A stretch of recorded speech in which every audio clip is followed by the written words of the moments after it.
Assalamualaikum warahmatullahi wabarakatuh. Saya Risma Nurmanasari dari Prodi Akuntansi A semester 1. Pada kesempatan kali ini, saya akan membahas 3 materi. Yang pertama, konsep dasar matematika ekonomi. Yang kedua, konsep dan teori himpunan. Dan materi yang ketiga, fungsi linier. Langsung saja, materi yang pertama, yaitu konsep dasar matematika ekonomi. Matematika ekonomi dan matematika murni. Matematika ekonomi merupakan salah satu terapan dari matematika murni. Oleh sebab itu, matematika murni dipelajari sebagai dasar untuk memahami matematika ekonomi. Biasanya, variabel-variabel yang digunakan dalam matematika murni adalah X, Y, atau Z. Dalam matematika ekonomi dan bisnis, variabel-variabel yang digunakan melambangkan suatu istilah ekonomi. Misalnya, P sama dengan harga atau price, C sama dengan biaya atau cost, Q sama dengan jumlah yang diminta atau ditawarkan atau quantity, R sama dengan permintaan atau revenue. Mengapa kita perlu belajar matematika ekonomi dan bisnis? Karena yang pertama, ilmu ekonomi dan bisnis adalah ilmu semi eksakta.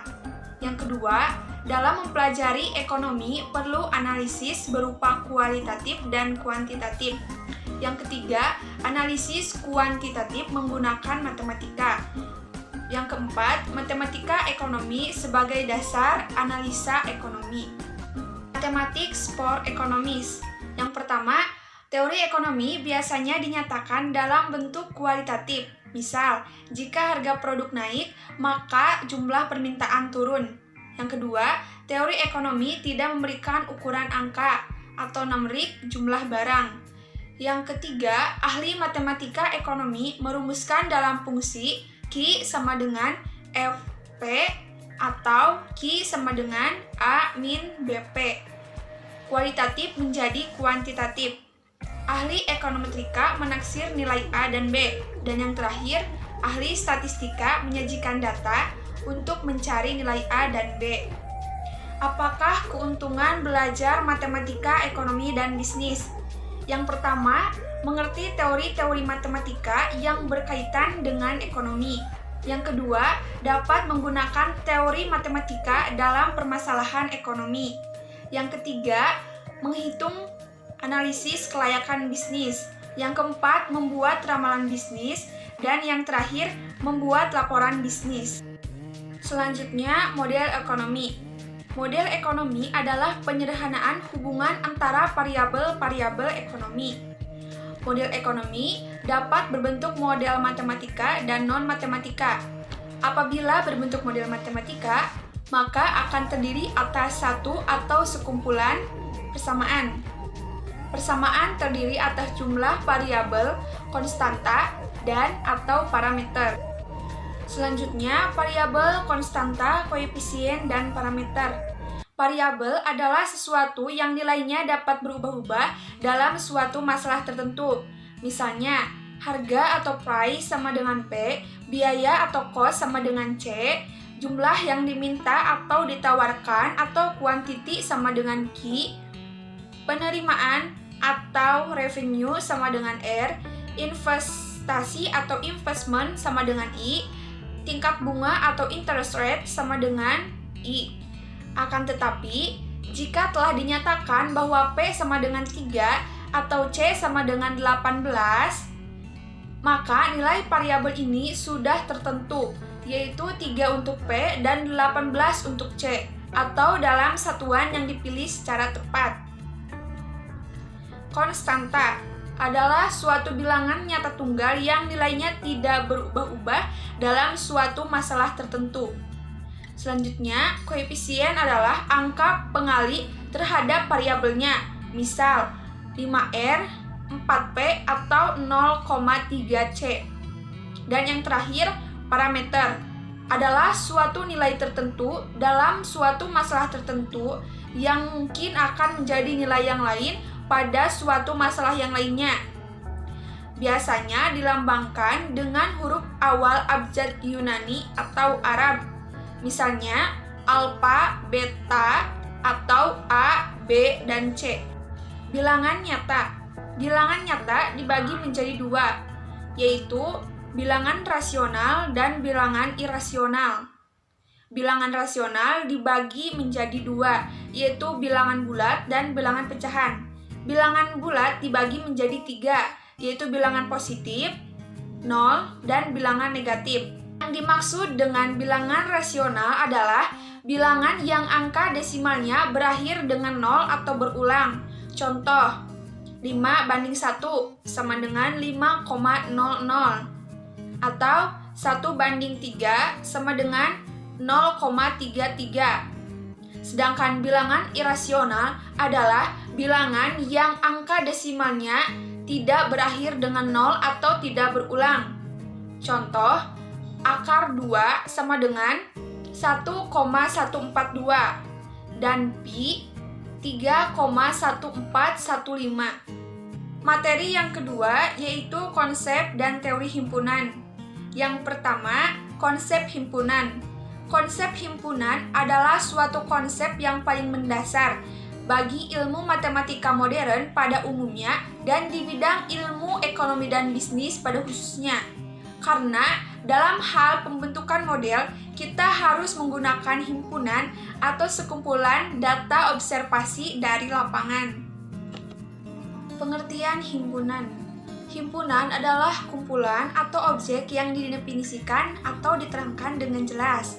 Yang dimaksud diterangkan dengan jelas adalah benda atau objeknya jelas, mana yang merupakan anggota dan mana yang bukan anggota dari himpunan itu. Himpunan dilambangkan dengan huruf kapital, misalnya A, B, C, D, dan seterusnya. Dan objek-objek himpunan itu ditulis di antara dua kurung kurawal dan dipisahkan dengan tanda koma. Contoh, A adalah himpunan bilangan asli kurang dari 10. Himpunan kosong. Himpunan kosong adalah himpunan yang tidak memiliki anggota dan dilambangkan dengan simbol seperti ini. Contohnya, D, orang yang tingginya lebih dari 5 meter. Dan F, bilangan prima antara 7 dan 11. Selanjutnya, himpunan lepas. Dua himpunan yang tidak kosong dikatakan saling lepas jika kedua himpunan itu tidak mempunyai satu anggota yang sama. Contoh, L, yaitu bilangan ganjil dari 1 sampai 15, dan G, bilangan genap dari 2 sampai 16. Karena tidak ada anggota himpunan L dan G yang sama, maka himpunan L dan G adalah dua himpunan yang saling lepas. Kemudian himpunan tidak saling lepas. Dua himpunan yang tidak kosong dikatakan tidak saling lepas atau berpotongan jika kedua himpunan itu mempunyai anggota yang sama. Contoh, P sama dengan bilangan bulat 1 sampai 8. Dan Q, bilangan genap 2 sampai 16. Jawabannya, P dan Q tidak saling lepas karena mempunyai anggota yang sama atau persekutuan, yaitu 2, 4, 6, 8. Kemudian himpunan bagian. A adalah himpunan bagian dari himpunan B. Apabila setiap anggota himpunan A juga menjadi anggota himpunan B, dilambangkan dengan A, himpunan bagian B. Contoh, himpunan S dari 0 sampai 10, himpunan A dari 0 sampai 7, himpunan B dari 1 sampai 4, himpunan C dari 6 sampai 9. Pertanyaannya, apakah himpunan B merupakan himpunan bagian dari himpunan A?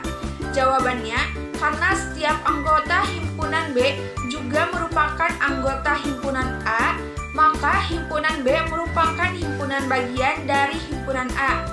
Jadi, B himpunan bagian dari A. Pertanyaan yang kedua, apakah himpunan C merupakan bagian dari himpunan A? Jawabannya, karena setiap anggota himpunan C, yaitu 8 dan 9, tidak terdapat di dalam himpunan A, maka himpunan C bukan himpunan bagian dari himpunan A. Jadi, C bukan himpunan bagian dari A. Operasi himpunan. Yang pertama, gabungan atau union. Yang kedua, komplement atau complement. Yang ketiga, irisan atau intersection. Irisan dua himpunan atau intersection. Irisan himpunan A dan B ditulis A, irisan himpunan B adalah himpunan semua objek yang menjadi anggota himpunan A sekaligus menjadi anggota himpunan B. Contoh, bila P sama dengan A, B, C, D, E, dan Q, D, E, F, G, H, tentukan P irisan Q. Jawabannya, P irisan Q sama dengan D dan E. Gabungan dua himpunan atau union. Gabungan himpunan A dan B ditulis A gabungan himpunan B adalah himpunan semua objek yang menjadi anggota himpunan A atau menjadi anggota himpunan B. Contoh, bila P sama dengan A, B, C, D, E, dan Q, D, E, F, G, H, jawabannya P gabungan Q sama dengan A, B, C, D, E, F, G, H. Komplement atau complement. Komplement dari himpunan A adalah seluruh elemen satu anggota dari himpunan universal atau semesta yang tidak ada dalam himpunan A. Komplement dari himpunan diberi simbol A komplement.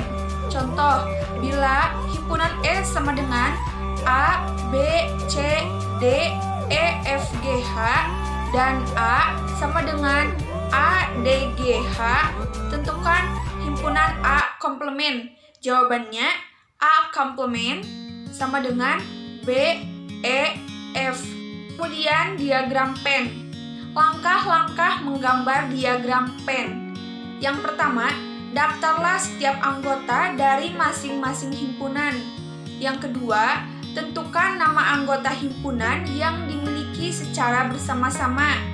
Yang ketiga, letakkan anggota himpunan dimiliki bersama di tengah-tengah. Yang keempat, buatlah lingkaran sebanyak himpunan yang ada melingkupi anggota bersama tadi. Yang kelima, lingkungan yang dibuat tadi ditandai dengan nama-nama himpunan.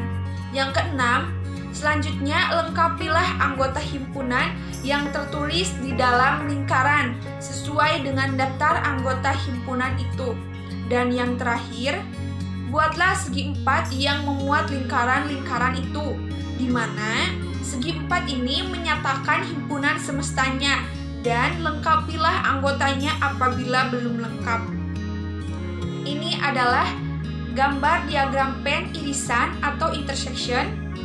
Dan yang kedua adalah gambar diagram Venn complement atau complement. Dan yang ketiga adalah gambar diagram Venn gabungan atau union.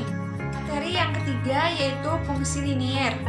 Fungsi adalah suatu bentuk hubungan matematis yang menyatakan hubungan ketergantungan atau hubungan fungsional antara satu variabel dengan variabel lain. Suatu fungsi adalah suatu hubungan di mana setiap elemen dari wilayah atau domain saling berhubungan dengan satu dan hanya satu elemen dari jangkauan atau range, di mana sebuah fungsi dibentuk oleh beberapa unsur yaitu variabel, koefisien, dan konstanta. Variabel adalah sesuatu yang nilainya dapat berubah-ubah dalam suatu masalah tertentu. Koefisien adalah bilangan atau angka yang terkait pada dan terletak di depan suatu variabel dalam sebuah fungsi. Dan konstanta adalah bilangan atau angka yang atau kadang-kadang turut membentuk sebuah fungsi tetapi berdiri sebagai bilangan atau tidak terkait pada suatu variabel tertentu. Contoh persamaannya yaitu Y sama dengan 5 ditambah 0,8X, di mana Y merupakan variabel terikat, X merupakan variabel bebas, 0,8 merupakan koefisien variabel X, dan 5 merupakan konstanta. Sedangkan notasi sebuah fungsi secara umum adalah Y sama dengan fx. Kemudian sistem koordinat Kartesius. Setiap fungsi dapat disajikan secara grafik pada bidang sepasang sumbu silang atau sistem koordinat. Gambar dari sebuah fungsi dapat dihasilkan dengan cara menghitung koordinat titik-titik yang memenuhi persamaannya, dan kemudian memindahkan pasangan-pasangan titik tersebut ke sistem sumbu silang. Dalam menggambarkan suatu fungsi, letakkan variabel bebas atau X pada sumbu horizontal atau absis dan variabel terikat atau Y pada sumbu vertikal atau ordinat. Misalnya, Y sama dengan ditambah 2X. Kita bisa langsung memasukkannya ke dalam persamaan. Misalnya, jika X berada di titik 0, maka Y-nya 3. Jika X1, maka Y5, dan seterusnya. Maka akan diperoleh gambar grafik seperti ini. Fungsi linier. Fungsi linier adalah fungsi yang paling sederhana karena hanya mempunyai satu variabel bebas dan berpangkat 1 pada variabel bebas tersebut, sehingga sering disebut sebagai fungsi berderajat 1. Bentuk umum persamaan linier adalah Y sama dengan A tambah BX. Kemiringan dan titik potong sumbu.